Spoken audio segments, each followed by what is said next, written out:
Thru the Ringer. I'm your host, Tate Frazier. We're in studio in Los Angeles, and joining us today, it's the Ringer's very own and the press box's very own, Bryan Curtis. Good to see you, Bryan. I'm making you do the Sal fist bump. I'm not going to leave you hanging like Mike Pereira. Don't worry. I got you. Please don't. That would be tough. No Cousin Sal this week. We gave him a break after Super Bowl, and instead we turned to you, Bryan Curtis, because you had to cover the Super Bowl and all the media fallout. That's the last time that we talked to you, just kind of about all the chaos that was happening going into the Super Bowl.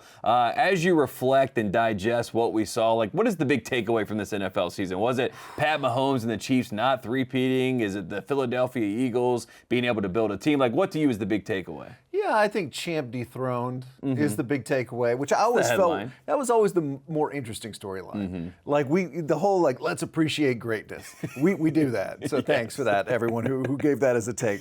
But when you see the champ go down, that's more fun, I think, especially for people in our business, than seeing them win one more. Like three-peat is cool. That's neat. That's a T-shirt. You know, we got Pat Riley's permission. We got all that stuff. But I just think the storyline is they went down. And now we got the Eagles as the champs. Yeah. And that's different. That's new. Yeah, and it's now we have all the conversation of, can the Chiefs ever get back? Will Pat Mahomes ever be in the GOAT conversation again? I think this is all good for sports television purposes and for the media, apparatus at large. I want to speak about that apparatus. You were at Radio Row. You and I were at Radio Row together when it was in LA back in 2020. We saw each other there. How has Radio Row evolved during your time covering it? And what is the utility of it today versus what it used to be? Because it used to make more sense, I think, than what it does currently. Well, it's called Media Row now. Okay, there you go. Because we got radio stations and then we got stuff like The Ringer. Yes. I think the biggest difference in recent years is it's all video now. So before, it's all your radio guys coming in with their equipment and hello, Mr. Dorset, what are you doing with this There's company? 2 or 3 union guys with them that are going to record it. Yeah, and they're clocking out doing soon. the dials and everything like that. But now it's everybody's getting video, present company included. And you can just see the health of the media too on Radio Row, because I think if you look around, you're like, ooh, so the networks used to have these big old setups, and those have kind of shrunk a little bit. And now different companies have bigger setups, and now they're the real power. Yeah, exactly. So they're the power now, and certain hosts kind of go up and down, and it's a very interesting barometer of where all this is going. One of the things that stood out to me when I was at Radio Row a few years ago is that you can't talk to someone there without getting a pitch, like a sales pitch for, insert any brand. We don't do free ads here, but that to me was so fascinating because you'd have a 10-minute interview, but 5 minutes had to be about the product. So you would try to wedge in questions around the product. How much is that evolving, or is that still sort of the same deal? I think that's the thing that will never die. Okay. Yeah, right. If you want to talk to the athlete, you make sure. And there's a whole kind of funny thing where some athletes are like, I'm getting this in right at the top. We're not talking 10 minutes and then, hey, we're out of time. I'm sorry you couldn't get your pitch in. I'm getting this right away. Right. Yeah. So Tate, I would like to do some clothing ads before we get too deep into this episode. The floor is yours. Yeah. You got 2 minutes. That's how it goes. Designer eyeglasses, Let me just work my plugs in, then we can talk. I have never seen anything quite like it. And as someone who, working in media as a host, when you're interviewing somebody, there already is that level of you're just trying to have a normal conversation. When you're shilling in some points about a product, it makes it pretty much impossible. So I'm happy to hear that it's basically the same. New Orleans was a good city as far as the setup. So a lot of hobnobbing in New Orleans going on. So it was good from that aspect. There's always so much hobnobbing. It's a trade show for journalists. Right. In addition to being a sporting event. You see everybody, and that's kind of nice because there's all these people that you know from Twitter, that you know from podcasting, and you wind up with, there's some Tate Frazier over there. Yeah, now we can shake hands and be friends in real life and not just online. Yeah, just a couple DMs away from a real life friendship. There you go. It happens. Anything can happen at Radio Row. I want to talk about this. This feels like a very Bill Simmons question, so I'll ask it to you. Do we have an all-star game problem in pro sports today? Because we saw it with the NBA this past weekend. A lot of complaining. How do we fix the all-star game? A lot of people shaking their fists at the sky. What has gone wrong with the all-star game? I had no idea this many people were upset about this, but it does feel like in the NFL we have it with the Pro Bowl. Obviously, MLB has had their issues. NHL reinventing it at some level, and then the NBA. So is it a large issue for every sport, or is it specific to the NBA? I think it's to everybody. Okay. And Bill hit on this too. It's it just doesn't feel that special anymore. That's part of it. And I think the other part of it is it's confusing. Let's take the Saturday Night Live special was over the weekend. I haven't really watched a ton of SNL, to be honest, in the last 10 years, but I can flip that on, and even if I don't recognize everybody, I know what's going on. Signposts. Here's the monologue. Here's the monologue. Here's the sketch. That Musical kind of thing. Act, yeah, exactly. I turn on the NBA All-Star Weekend, and I'm like, Here's Mr. Beast. Who are Shaq's OGs? Like, what does that mean? Wait, they're playing a tournament so that they can win the All-Star game? Mm-hmm. That's happening, and I just think when you take normie sports fans, and this has happened in the NFL, it's happened a little bit in MLB, when you take normie sports fans and you show them a product that they do not recognize immediately, you're going to get some people going, what are we watching? And why am I watching this? We already have a problem. We know these guys don't really want to play hard in this game. They don't want to try. So that's already a deterrent. And then when you make it really strange, you just turn a lot of people off. And just a lot of people struggle. I could just watch a movie. I could turn on Netflix. I could do something else. And like you said, if you were an NBA All-Star fan or just a fan of the NBA casually and you hadn't watched an All-Star game since Kyrie Irving won it back in 2014, the All-Star game MVP, and you tuned into 2025, you would not even know what was, I mean, you would say, what even is this? Why are there 4 different teams? What happened to East versus West, right? Like, it has gone so drastically, like, trying to fix it has changed it so drastically that, like, a normal fan doesn't even recognize it at any level, which I feel like is also part of the problem. Trying to fix it has created more problems than solutions. Totally, and I think this one felt like 25% worse than the normal for one reason. We didn't just have the complaints about the All-Star game. As soon as LeBron James dropped out, then we got the complaints about load management, right, which is a big thing with the NBA and a real killer for the NBA. Nobody likes that. Fans don't like it. People that watch on TV don't like it. People, God forbid, that buy tickets and show up and their favorite player doesn't play, they don't like it. So you're taking something that's kind of haunting the NBA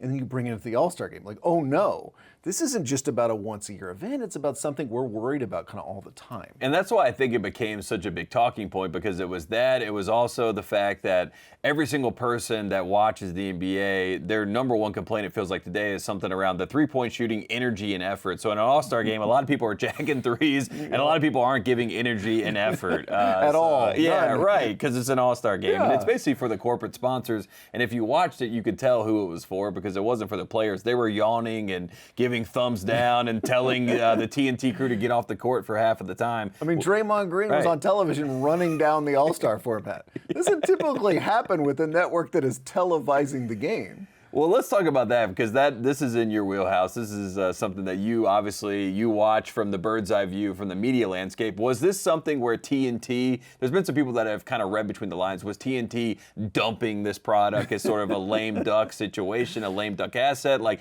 was that the takeaway, or was it just a total mishandling of the situation? I don't think you pull the keys off the keyboards on the way out, like you're leaving the White House or something like that. You don't take the W away before No, W comes in. I don't really see the upside in that. Like, it is still their property for a weekend. Yes. But the problem is nobody wants to watch that game. Nobody. Nobody. And the players don't want to play in it. I actually had an unnamed player who was there at All-Star Weekend who I talked to and I asked about the experience. He said the problem, in his opinion, with the NBA and sort of the coverage of it all, he's like, watch the All-Star game. The TNT guys are the stars.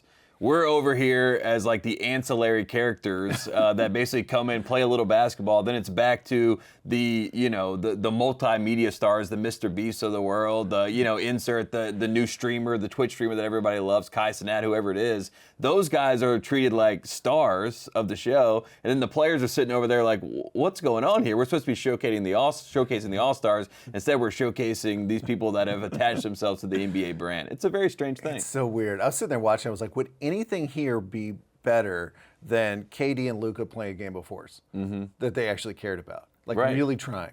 That's it. And I know horse has kind of been part of All-Star Weekend before, but let's say they just went out there and they were like, I'm going to beat you at horse. Would any of this be better than that? I think the answer is no. Yeah. Like, I would rather watch that or give me any combination of NBA players. A free throw competition. Like anything. Yeah. And then you got a skills competition that Wemby and Chris Paul, they kind of, tried to game the game. There was some frustration there. Disqualified. And then a lot of people pointed the finger at Chris Paul, and Chris Paul then says, your future face of the league actually came up with this gimmick to game the game, which has caused even more angst and frustration. Allie LaForce got chased away when she tried to get some answers by some official. Oh my goodness. That was so weird. It just felt like everything felt like it was like independent operators. Raiders, right? And then all in all, the whole branding just felt very messy. So the NBA took a bit of a hit this weekend. Prior to the All-Star weekend, there was an even bigger hit. Luka Doncic, the trade that was heard around and talked about all around the world. Obviously, Dallas, something that you know near and dear, the state of Texas to you. The Dallas media reaction and sort of like, what does the next 2, 3, 4, 5 seasons look like with the Mavericks?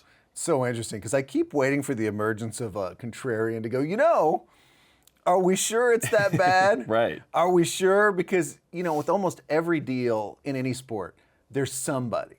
And I think if this deal had included like 19 draft picks, you could have found somebody like, it would have been better for the Mavericks. Let's just see how this all pans out. There's nobody like that. I've never seen a trade in my life where it's just completely unanimous one way. Short term, long term, any term, that the Mavericks got hosed in this deal. The coverage of the Mavericks is going to be fascinating because you have a fan base that is saying we want out. And it's a great test of like, let's say the Mavericks make the playoffs. Let's say they're decent, right? Kyrie and AD, let's say they are a tough out. I mean, can we give them that this year, potentially by the end of the season? The Mavericks fan base just check out? Is the media in Dallas that loves the Cowboys more anyway just go, we just don't want to talk about this team as much? I certainly think they're not going to talk about it as much without Luka. But it's a very interesting test of both the media and of fandom. And it's funny you mentioned this as far as the media reaction to it. Everyone is so loud and brash and abrasive with their take, right, in the media, the Dallas media and the national media, because like you said, you're going to be right. Regardless of what, no matter how you spin this, they didn't get enough back from the Dallas side of things for it to be considered a good trade. So you can always be right and you can be loud as possible and no one can really have much pushback for it. So I feel like that's why the conversation has gotten so loud about it. And from Luka's side of things, I do think he was blindsided by all accounts. So, I mean, that makes it even more interesting that someone that is 25, that has all these accolades, that's basically European LeBron, or could be, if he gets his, fitness and things together, that just got dumped to LA, one of the best markets in all of basketball. I mean, it is fascinating. Which obviously gets all the conspiracy talk going. Of course. He wound up with the Lakers. He always wants to be the Lakers or the Celtics. Right. They always wind up in one of two places. I watched Silver's press conference at All-Star Weekend. He did seem earnest in the fact that he was also taken aback by this trade. Yeah. It felt like it happened and it was put across his desk and he was like, "Are you guys sure?" And they were like, "Oh, we're sure. We've been working, at coffee shops in the dark to figure this out." And he was like, "Sure. We can show you our work." Yeah. He's like, "Sure, if you want to do it." But I don't feel like this was the league doing anything. I do feel like this was an ownership group that made a decision about Luka, right? No, absolutely. And that's the thing, right? The Mavericks fan base right now, this is as angry as I've ever seen people in Dallas. I mean, them wounded after Cowboy games, bummed out, I'm done with the Cowboys. We've been through 900 life cycles of that. But just pure anger, I've never seen anybody like this. So what do? You go, why didn't the commissioner stop it? Yes. Why, our team was doing something dumb. Why didn't somebody step in? Why can't they just rescind this now? We'll just go back to what we were with Luka and Kyrie and it'll be fine. Maybe we'll go back to the Western Conference Finals, even the finals this year.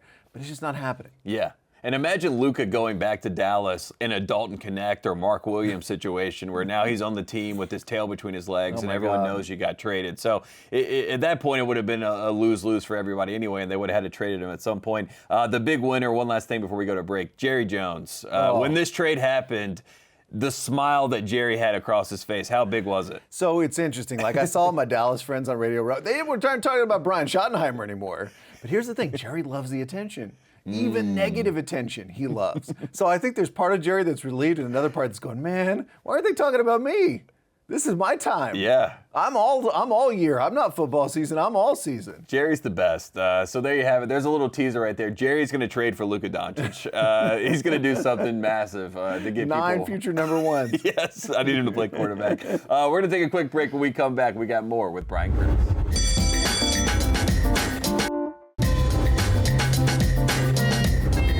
Welcome back to Thru the Ringer. We're in studio with the Press Box's very own Bryan Curtis, and we tried to make sense of what happened at All-Star Weekend. We're going to have Howard Beck join us a little bit later. He's going to do his best as well. I want to talk NFL offseason because the NFL is 12 months, it's 24 hours. We're always thinking about the NFL. It feels like Jalen Hurts is pretty unflappable, and this was a nice coronation moment for him in his career. A lot of naysayers obviously going into that, and I do think the storyline, just for you and I, as far as the narratives and the media storylines, to see see him at Alabama to where he gets to now, it's like a children's book, right? You know, it feels like they're going to turn that into some story that they read to kids when they're like 7 years old about, you know, perseverance and having, you know, tough times that make you better. And Jalen Hurts is kind of the prime example. Totally. It feels like that one never actually pays off all the way. Like we set it up, oh, could Jalen Hurts win the Super Bowl? Right. Guy who got benched in the national championship game, and then he loses to the Chiefs the first time.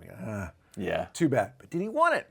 He got it. We never get this other part, like you said. It feels like the last time is like the last time that he ever gets there, and it's the what if of it all. And that's what makes his reaction so interesting to me, because it's a very human reaction to be like, I'm still processing. I can't get he said that word after the Super Bowl, I can't get my mind around this. You want me to be like, you know, I think the purest image we maybe got of him was him sitting on the ground smoking that cigar after the game. Yeah. And that was awesome, right? Because you're like, that's happiness, right? I got him. I did it. He's like, I finally got to this mountaintop. But it is funny, every time you talk to anyone that does get to the mountaintop, they're just like, I remember Kevin Durant was on Bill's pod when he won his finals MVP for the first time. He had this moment of euphoria, but then he almost had this like whiplash response where he's like, it's not as good as I thought. You know what I mean? Like what you make it up to be in your mind. This is it, right? And why am I not happy? Why did I not get everything? Have not gone away? Right. And that's what you think in that moment. One other funny or interesting wrinkle of the Super Bowl, and I want to get to the Kelce family. Jason Kelce was pulling for his brother, which I feel like is pretty standard fare that you would pull for your family member. Eagles fans did not take too kindly to that reality. So there's been some beef there. Your thoughts on that? Because I find that fascinating too. It's like a team you play for. When you're on the team, you have that loyalty, but when you leave, you probably have loyalty to your family. But then that fan base, you know what I mean? It's a very interesting situation. What do they expect him to do? Right. They really expect him, right? And by the way, don't you think part of his soul was rooting for the Eagles? I do. Whatever But he you says, can't say whatever that he was publicly. wearing Right. in the box, you know, part of your soul is like, hey, if the Eagles win, and when they did, I'm pretty happy. Right? That's what I think. I'm Right. calling people. I'm calling my former O-line mates. You know, having a great call with them.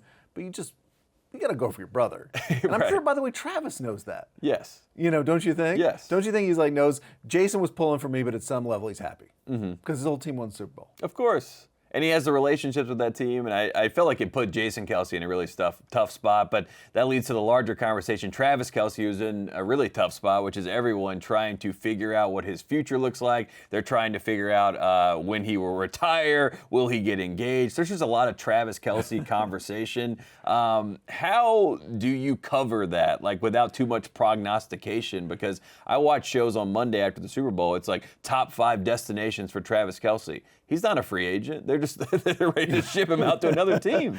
Something we love to do as the media is declare the beginning of a dynasty and the end of a dynasty. Yes. We'd love that. We don't, the whole appreciate greatness, hey, could this go on for another 5-10 years? Let's just ride it out and see if the Chiefs win a couple more rings. We're not good at that. We want it to be the beginning or we want it to be the end. Because those are the two most exciting moments. So of course we're fast forwarding, and probably he comes back and he's like, you know, sale price Gronk for one more year, right? Get him out at the end of the season. Yeah. Couple of big catches. He was pretty ineffective in the Super Bowl. Like he didn't look good. But us rushing him out the door, that's just a very sports media thing to do. And it's funny because we saw it in 2019. I feel like the time that I go to when I think of like the marking of the end of the dynasty, 2019, Kevin Durant goes down. They get to the NBA Finals. The Warriors are done. Kevin Durant is leaving. He tours. Like, you know, everyone did that, you know, the end of the Warriors dynasty. Cut to 3 years later, they win the championship again, and then everyone kind of had to go back and say, oh, our bad. We didn't know that he could do that again. So you're right. It is funny. Like, we want to put that line in to say this is the end and this is where it begins, but it's not as one-to-one as that. Talking about NFL draft, because that is also the next thing that's on the calendar, there is a lot of generational prospect. That is the term I keep seeing, generational prospect. Is Travis Hunter a generational prospect? Is Shedeur Sanders? Is Cam Ward? That verbiage and sort of that jargon that comes with draft is very specific. Someone that's covered the media for quite some time, how funny is it to kind of watch that creation of draft talk and draft lingo and all that sort of stuff? Because it does feel new-ish. It does, and it's hysterical to me because we have generational prospect, and then we'll have people go, you know, there's only about 20 to 21 number 1 picks in this draft, first-round picks. Okay, well, there's actually going to be 32. Yes, there will be 32. I don't know why you think the cliff ends at 22. It's one of those things where it sounds good. Like when you hear it, it sounds smart. Yeah, you're like, oh, yeah, There's okay. like, that's the tier. Right. You're like, okay, that's cool. What is it? I mean, Yeah, and I understand it with quarterbacks because quarterbacks are always going to get overdrafted. Yes. So you are trying to pick out like this guy's going to be really good versus this guy is a number one pick who's an iffy pro prospect, right? I mean, we understand that maybe that generational makes Bo sense. Nix versus Caleb Williams, right? Sure. And we'll see how that Yeah, all turns right. out. And like, who knows? That's the other part. I think that's the thing that kills me, or makes me laugh a little bit with all the draft stuff. Is like even Pat Riley is not going to know if Tyler Hero is going to be an all-star, right? Like nobody knows any of this stuff, but it is funny. Like on the front end, we are all so sure and assured of what is going to happen in the future, but nothing can be forecast. No, and I think the other thing you see this time of year is everybody's going to try to re-engineer what the Eagles did. All right, so Saquon went for 2,000 yards, even though his other team wanted to get rid of him. So now the running game is back. So Ashton Genty, step on up. Right, you're a top 10 pick. Travian Henderson, step up. Here we go. We might even get a running back from North Carolina. Omarion Hampton. I like it. He might not be a 21 first-round pick, but he might be, 29th. He might be top 32, an actual first-round pick. Or what the Eagles did every year, which is let's just draft a guy from Georgia and put him on our defensive line and let him develop for a couple of years. I think you're going to see a lot of that. Best SEC lineman available. Just draft defensive linemen and figure it out later. And that's what everybody does, right? People didn't predict that when the Eagles did that the first time. It wasn't like these are all brilliant draft picks, but you see something work and then you try to re-engineer it. And also, some of that stuff it fell into their laps for someone like Jalen Carter, who is probably their most prominent. Yeah, or Saquon. Well, they didn't plan on that. It just happened and they signed him. Yeah, that's just how it works. Last thing, Brian, before we let you go, I did have to ask because I'm contractually obligated to ask. Arch Manning, this is the offseason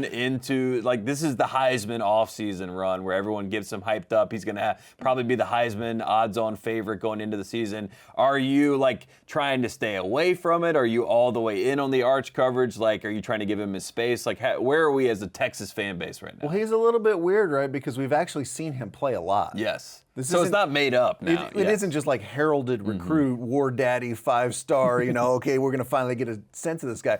We've seen him play football, and he's really, really good at football. Played great for Texas last year. So I almost think of him more as the kind of returning starter than Prince, who was promised, who was stepping onto the field for the first time. He's like a made man now. Yeah, it's a little different. I mean, it's like he was a made Manning before he even stepped on the field, right? I was like, okay, how bad could this guy be? And it was cool that he kind of had the Tim Tebow kind of setup going on where he comes in, for Chris Leak, where it was these special packages. So I'm very excited for Arch. Yeah, I am too. I mean, it's just fun. And this is part of college football, right? Okay, my team didn't win it, but there's this guy. Yeah. We got this recruit. He could push us over the top. I think we need a Texas-Carolina game in football next season. I don't know if the playoff committee knows about all the connective tissue there, but we need it. Mac Brown wearing a House Divided shirt on the sidelines where he has burnt orange and Carolina blue. Where would he go? Which side? Texas, right now. You think he's going Texas? Yeah, right now he's Team Texas. He's not one he's to do done. Belichick? He just want to get on the hype train? He's done. He's Team Texas. So yelling at Mike Lombardi on the sidelines. Welcome back, Mac.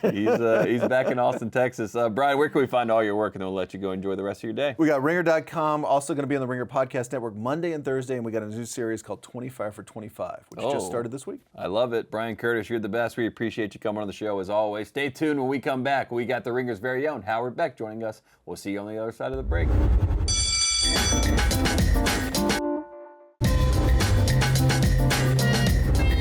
Welcome to Thru the Ringer. I'm your host, Tate Frazier, and joining us now on the show, he's the Ringer's very own NBA insider, reporter, everything at large, and you can hear him on the Real Ones podcast. He is Howard Beck. Howard Beck, good to see you, man. Tate, great to see you. Thanks for having me back.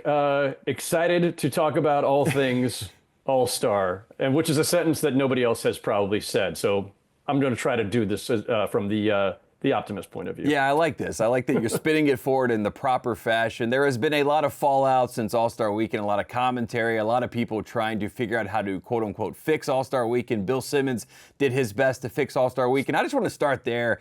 Generally speaking, Howard, is All-Star Weekend supposed to work? Is it supposed to be this main event, or are we overreacting a little bit in real time?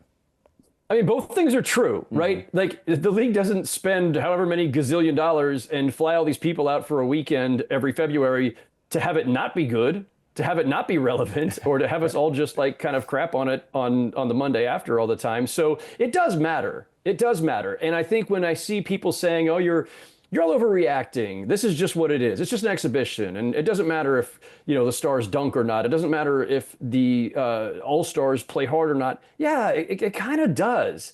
It has to at least be presentable. It has to be interesting. If it's not, what's the point of the exercise aside from just, bringing in all the corporate dollars and having all the parties over the weekend? Like, it's if it's worth having, it's worth fixing. It's worth saving. And the NBA is trying bit by bit to do that. Whether or not they're succeeding is kind of eye of the beholder stuff. But yeah, it still matters. And you got to try to get it right. Or if you can't, then maybe do away with it altogether. Yeah, which is, I think, the larger question, right? Will they get rid of this? Will they move on from the All-Star game? And it is a different world that we live in. I did want to ask you, Howard, you've covered the game for so long. Is there a time that you can point to where you're like, this worked? The All-Star game worked. This was the golden era of the All-Star game, so to speak. There's a couple different ways to look at it. And Simmons, I think, nailed this part of it on his pod the other day, which is, it was more magical when we were younger, when those of us who are old enough to have been younger at the time that the All-Star game was good. No league pass, no internet. Very, very rare to see all these incredible talents on the court at the same time. And now it feels so routine. They play together in the Olympics and the World Cup. They change teams so often that a lot of them have been teammates. It was fun to draw all the 6 degrees of Kyrie Irving in the game in the tournament on Sunday. Was like, look at how many of these guys were his teammates at some point and has weird relationships with potentially. So you can't recapture that. We're in a different time. And maybe because of that, maybe the All-Star game just will never have that kind of allure that it had in the 80s or 90s or even early 2000s.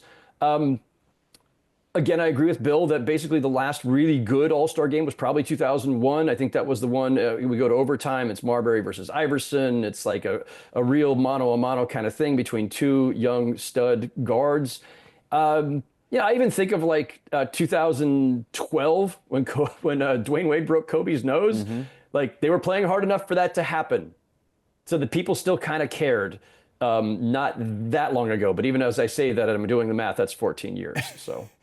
It's not that long ago, but it feels far enough away for people to worry about where we are right now. So I want to figure out what did work. So you were there in the Bay Area. It was nice to see all the Ringer crew out there covering this. Like, from what you saw, what was actually a good thing? We'll keep it positive, and then we'll try to work out what didn't work. The Real Ones had a live show. That was awesome, that but that's a little selfish response there. Real Ones every Tuesday and Friday on the Ringer Podcast Network. Mac McClung is still just absolutely dazzling as a dunker. And the first time he won the contest, I thought, wow, they had to have a G League player come up to save the dunk contest. And then he repeated, and now he's three-peated. Shout out Pat Riley. And I don't know how many years running you can have a G League player save the dunk contest. And without Mac McClung, I don't think all due respect to Stephon Castle, he was great, but it was not a memorable dunk contest without Mac. And I don't know that we're going to see a fourth or a fifth or a sixth year. So at some point in NBA, you're going to have to come up with a better solution than just bringing Mac McClung back every year. There's a shelf life there. What else worked? Here's a controversial take. I think the Sunday All-Star Game tournament format was an improvement. Perfect? No. Needs some massaging? Yes. Needs fewer breaks? Yeah. I think there's a framework of something that is absolutely an improvement, which we can get into if you want. Yeah, let's get into it, because I did think that the actual basketball when they played was a better version of the basketball product. But like you said, all the breaks in between, all the eulogizing of Inside the NBA, even though it's not actually leaving, it's going to ESPN, the Mr. Beast antics in between, maybe some of that stuff was a bridge too far, but the basketball itself, the format, felt like it created an atmosphere of competitiveness, which is what we all want, right? Competitive energy in a game that we feel like we're watching and there is some sort of stakes there. And I've seen some people who broke it down, how much actual basketball was played over 3 hours. Guys, if you did the same exercise with the traditional 48-minute All-Star game, it would probably be a similar ratio. So stop with that. Secondly, the biggest problem with the All-Star game in recent years, and the reason that they went to this tournament format, is that guys were not showing any sense of urgency or competitiveness at all. We at least saw some of that on Sunday. Did it last all the way through the championship game? No, but we saw it for sure in the two semifinal games. And if nothing else, you had 3 shorter games with a 40-point target score. Again, something they can change if you want to go higher, lower, whatever. But the target score instead of a clock creates a built-in urgency because you can get to 40 points really quick in today's NBA. And a 48-minute regulation game drawn out with all the same bells and whistles, by the way. We could have had Mr. Beast and TNT tributes and all that other stuff baked into a traditional All-Star game presentation, and it still would have been a 3-hour affair, except it would have been even more plotting because the guys don't actually come out of the gate feeling any urgency. And so the best you can say about an All-Star game in any of the recent, or 10, 20 years, is that sometimes they mess around a little bit the first half, third quarter, and somewhere in the late third quarter or early fourth quarter, they start to crank it up because they see, okay, now it's time to try to win this thing.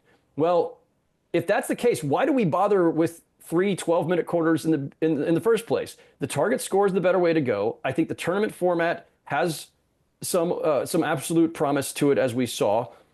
And if you don't like that, then go to my original idea, which is, you know what?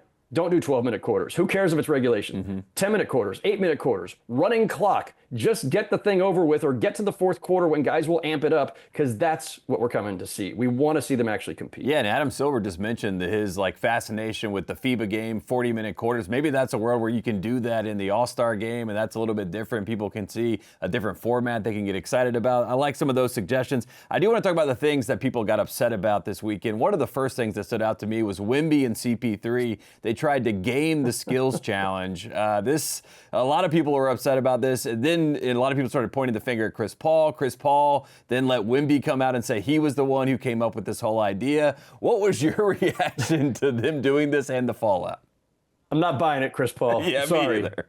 I'm not buying it. It may be true, but I'm not buying it anyway. This is the most Chris Paul thing ever.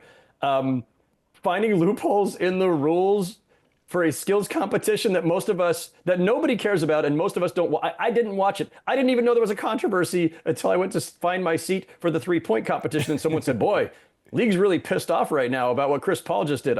He did what? So then I went back and looked. Funny, absurd, but also kind of I almost respect it. I think it's not good, but the competition itself is such a, it's an absurd event anyway. So pointing out the absurdity by finding a loophole in the rules, like I say, I kind of grudgingly respect. Yeah, it's gaming the game, and Chris Paul has always been able to game the game, and he games the actual game itself, so you don't think he's going to game a game that's completely made up. He made a mockery of a mockery, a hat on a hat. You're not supposed to do it, but that's the world that we're in. Another thing that people got upset about, Howard, was LeBron James. He was a late scratch. A lot of people were upset that he didn't announce earlier so that you could have gotten maybe LaMelo Ball into an All-Star game situation, who knows? But did you think that was a big of a deal, him waiting to announce that, or did you feel like that was also something that was overblown during this weekend? It gave already upset Kings fans one more reason to gripe, because it was like, Domantas Sabonis should have gone in the game. They were already mad.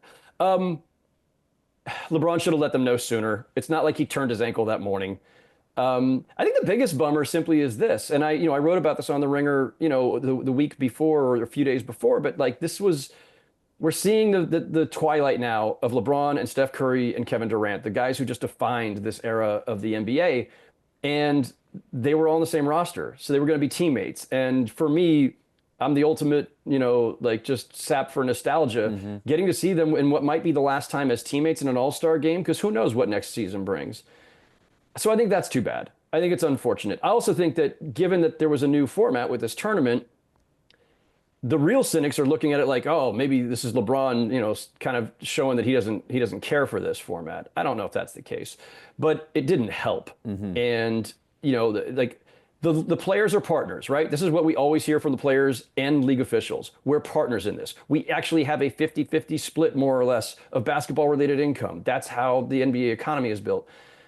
If you're partners, you gotta show some interest in these events, and that's, it goes to the dunk contest and stars not wanting to be in the dunk contest. It goes to stars not wanting to play hard in the All-Star game, and the league begging them every year to put a little bit more into it.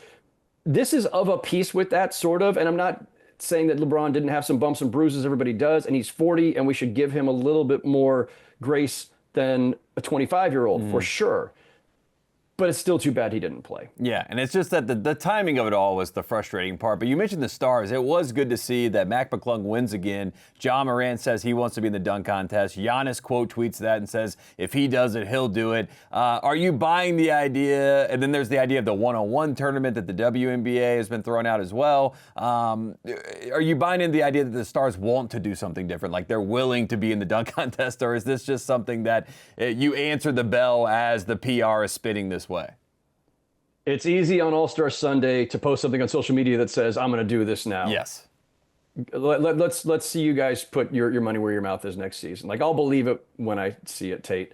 We'd love to see Ja in the dunk contest. We'd love to see Giannis. We'd love to see Zion. We'd love to see Zion stay healthy long enough to be in a dunk contest. Anthony Edwards. There's tons of guys, right? Yes, tons of guys. This is what everybody has been waiting for literally years, maybe almost decades. Michael Jordan did the dunk contest a couple times. Dominique, Kobe, Vince Carter, Dr. J, and today's version of those guys have just steered clear. And that's part of what has sapped All-Star Weekend of its allure. So, yeah, by all means, Giannis and Ja, don't tweet about it, do it. We're going to take a quick break. When we come back, we're going to talk about the rest of the NBA season post-All-Star with Howard Beck. Stay tuned.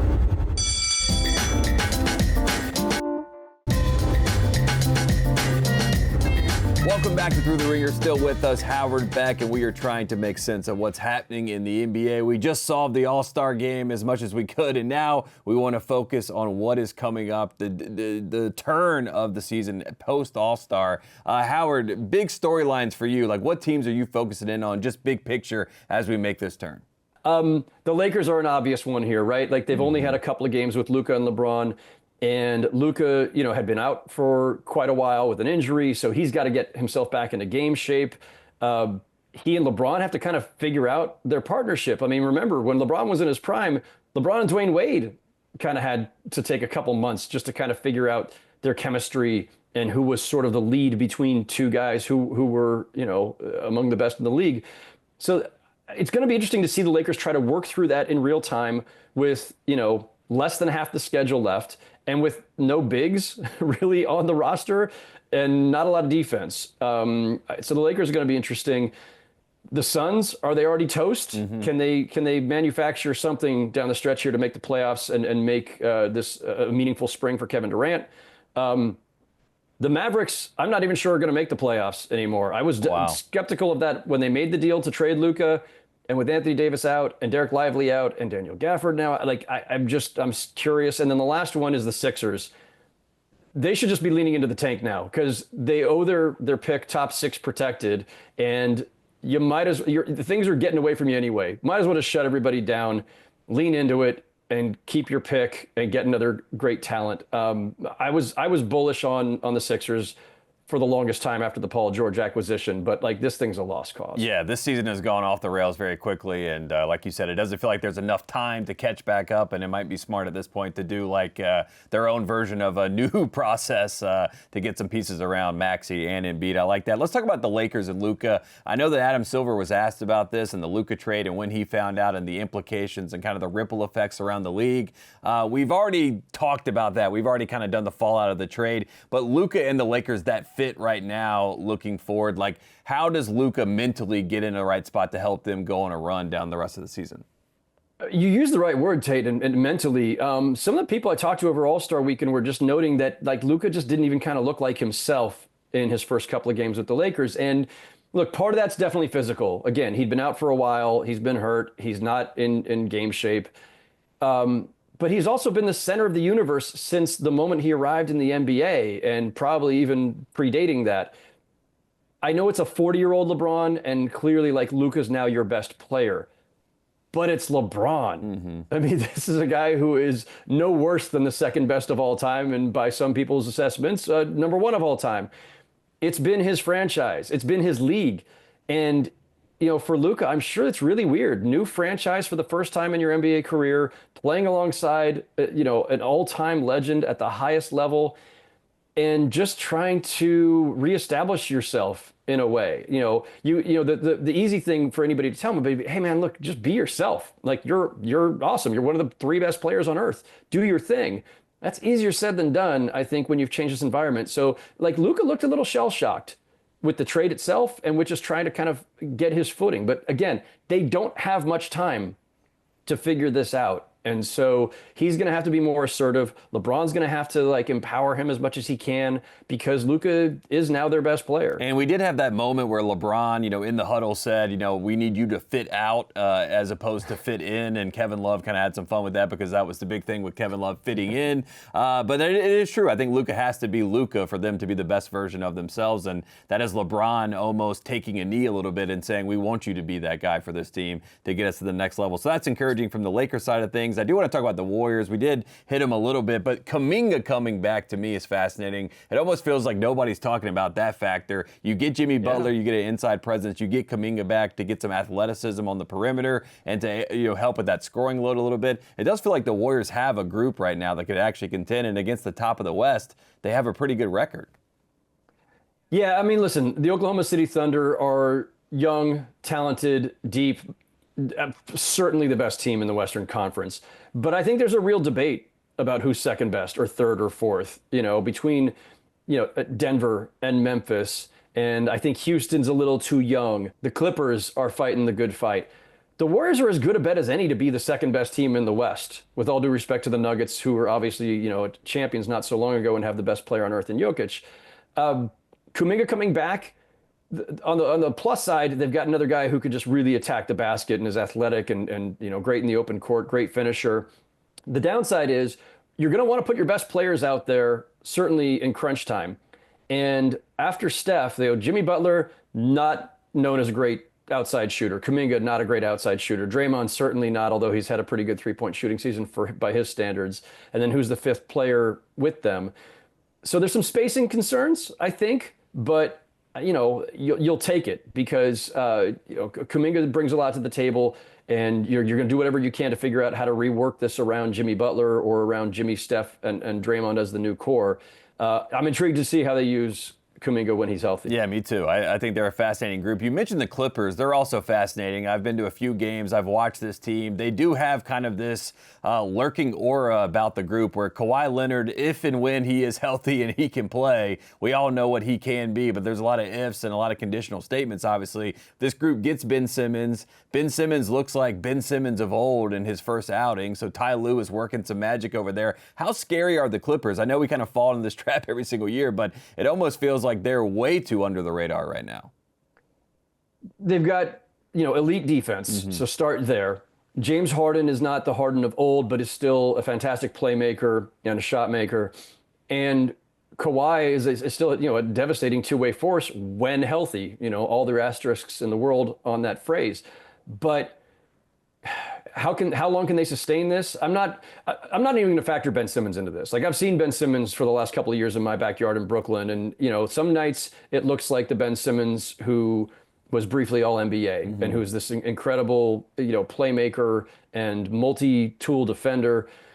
I'm not counting on him with regard to the Clippers. It's really about Harden, Kawhi, Zubac, the role players they've got, Norm Powell. Ty Lue's coaching. Yeah. Here's the problem. If you're starting to fast forward and you're thinking about what they might be in April or May or beyond, it comes down to, is Kawhi going to be healthy? And he has almost never been in the spring for the last several years. And is James Harden going to show up? Because that's been a big issue in the course of his career. So I have my skepticism about the Clippers when it comes to the postseason. Yeah, the conditional Clippers, I guess, is the right way to phrase them at this point. I do want to talk to you about the big three. We've talked about them kind of sparingly throughout, but KD, Steph, and LeBron. We've talked about Steph. We've talked about LeBron. The KD of it all, this article that you wrote, I thought you kind of captured it perfectly, where it does feel like KD's at a stage of his career where he's content. And he's content in not the pursuit of the ring culture, right, that we all live in right now. It seems like he's almost at peace with where he is in his career, as opposed to maybe Curry and LeBron, who are still on that ultimate chase. What is it like to deal with KD now covering him, this version of 36-year-old KD versus the younger version of KD who, was grasping at straws trying to figure out where he wanted to go? It feels like he's content in his path right now. I think he is, but I think Steph and LeBron are too in their own ways. And that was what was so fascinating and why I wanted to write this story and caught up with KD when he was in Brooklyn a few weeks back, is that you've done it all. You were an all-time great. You're Hall of Fame bound. every one of these guys, they have their rings, they have their MVP trophies, they have their scoring titles, they have whatever it is. There's nothing left to prove, and there's nothing that they absolutely need. But they're still playing and still playing at a high level in a way that, by the way, we have almost never seen in NBA history with players of this age. So what's still driving you? Like, where do you find fulfillment at this stage of your career when, sure, another championship would be nice, but you don't absolutely need it? It's not about the chase anymore. And so they all have their own version of this, right? So, for LeBron, part of that's playing with Bronny, playing with his son. There's a different kind of fulfillment on the basketball court. And for Steph, it's a little bit of mentoring the young guys and seeing what they can still try to do. And once you get Jimmy, well, that changes things anyway, because now you're thinking maybe we can contend again. For Durant, who's the furthest away from contention of the three of them, it's a little more complicated, right? And we all hear rumblings around the league about, like, he's going to get traded again, whether that's by his hand or by the Suns, unclear, maybe both. But Durant has always talked about himself as just a pure hooper, right? And the answers that he gave me a few weeks back were really about that. It's about just still trying to be as great as you can be every day and just loving the game. And so it's about as pure an answer as you could possibly get. And I love that about KD. I love that too. And KD, for people that forget, was drafted to the Seattle Sonics, a team that does not exist anymore. There's a lot of conversation. It's expansion week here at The Ringer. A lot of conversation about when the NBA will expand. There's been an expectation for quite some time, Las Vegas, Seattle, but now there's been rumbling, some interest in an international space potentially. How far away are we, Howard, right now, do you think? Like, are we saying 5 years, 10 years, 2 years to seeing the NBA actually expand? Yeah, I encourage everybody to go to theringer.com and check out our package of stories on this. And in my reporting for the story that I had today, people were basically saying, like, slow down. Maybe it's not time for expansion week yet, Ringer. I said, sorry, we're doing it anyway. But the league's feeling on this, and people around the league too, were like, this is not imminent. I know we've been talking about it for years, and it's always been, it's going to come after the new TV deal, after the new CBA. But there are other factors slowing it down, and I think we're probably, if there are expansion teams, and it's still an if, by the way, it's not absolutely guaranteed. If there are two expansion teams, Seattle and Vegas or wherever, I think the soonest we're going to see it is 2028, but potentially as late as 2030.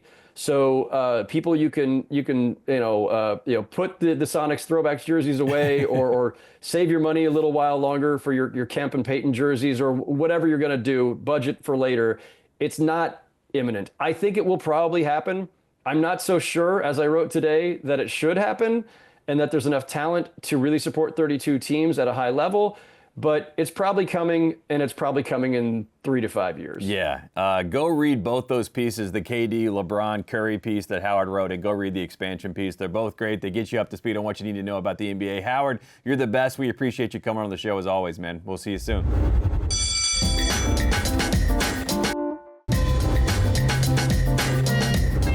All right, there you have it for another edition of Thru the Ringer. Thanks to Bryan Curtis and thanks to Howard Beck for coming on the show. And thank you for tuning in to Thru the Ringer. We will see you next week.